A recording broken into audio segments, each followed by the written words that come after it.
සම්‍යක් දෘෂ්ටික දෙවියෝ අපිත් එක්ක මොනතරම් අකමැත්තෙන් යද්ද මේ කාලේ.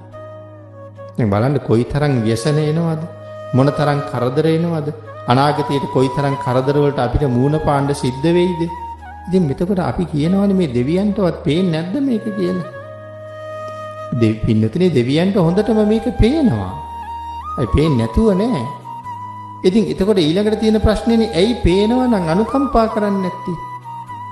ප්‍රශ්නේ තියෙන්නේ එතන නෙමෙයිනේ. අපිට මේ කරදර වෙන වෙලාව විතරක් නෙමෙයිනේ දෙවියන්ට පෙනුනේ. කරදරයක් නැති වෙලාවේ අපි කරපු පහත් වැඩ ඔක්කොම දෙවියෝ දැක්කනේ. ඉතින් එතකොට ආපහු රැකලා බේරුවොත් මේ මිනිස්සු ආපහු හොඳ වෙන්නේ නැහනේ. ඒ හින්දාදී සලකන්නේ නැහැ. දැන් අතීතයේ මිනිස්සු යලමහ දෙකම හොඳට වැඩ කළානේ. නමුත් මෑත කාලේ අපි දන්නවනේ දැන් සමහරට අපේ වැඩිහිටියෝ දන්නවා ඒගොල්ලන්ගේ කුඩා කාලේ හොඳට යලමහ වැඩ කරගත්තා. නමුත් මෑත කාලේ අපි දන්නවා අපිට එක කන්නක් හොඳට පැහුනොත් අඩුතරමේ කන්න 4ක්වත් පාළු වෙනවනේ. ඒ එක්කෝ වැස්සෙන් විනාශ කරනවා නැත්තම් නියගෙන් විනාශ කරනවා. මොකද මේ ಗುಣ නැති මිනිස්සුන්ට කන්න දෙකම ශස්ත්‍රීක වුණොත් වෙන්නේ හතුරන්ට ආයුධ දුන්නා වගේ වැඩ. සමෘද්ධමත් වෙන්න හොඳ වෙනව නෙමෙයිනේ.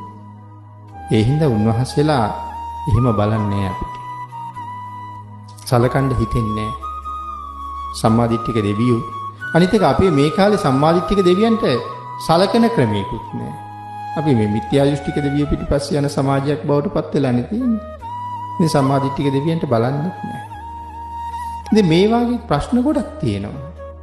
නමුත් රටේ භාගයක්වත් යටත් පිරිසෙන් පන්සිල්වත් රකින්න පටන් ගත්තොත් උන්වහන්සේලාගේ අනුකම්පාව ආපහු ලබා ගන්න පුළුවන්කම තියෙනවා. හැබැයි රටේ භාගයක්වත් වෙනස් වෙන්න වෙනවා.